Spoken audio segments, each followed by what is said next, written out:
Dubai में think science के अनवान से सालाना मुकाबले में 600 से ज्यादा तलबा के 235 प्रोजेक्ट पेश किए गए। पाकिस्तानी तालिब इल्म तलहा की क़यादत में ग्रुप ने एनर्जी एंड एनवायरनमेंट की कैटेगरी में अपना प्रोजेक्ट पेश किया, जिन्होंने अपने प्रोजेक्ट में विंड एनर्जी कम होने के बावजूद बिजली की पैदावार का फार्मूला पेश किया। दुबई के हुक्मरान मोहम्मद बिन राशिद अल मखतूम ने होनहार तलबा को 10,000 दरहम और सर्टिफिकेट से नवाजा।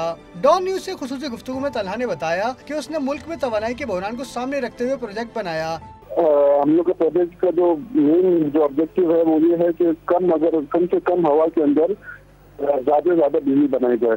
और अगर यही प्रोजेक्ट अगर हम लोग पाकिस्तान के अंदर लगाते हैं तो इसके बहुत सारे हमको फवायद दिखते हैं। फॉर एग्जांपल पहला तो ये कि ये जो सिस्टम है इसको अगर आप किसी बहुत सारी अर्बन एरियाज में अगर लगाते हैं जहाँ पे बहुत सारे हैं, बिल्डिंग हैं और भी काफी चीजें हैं, तो उन सब होने के बावजूद भी हवा का अगर स्पीड और फ्लो अगर डिस्टर्ब भी होता है तो फिर भी आप बिजली बना सकते हैं।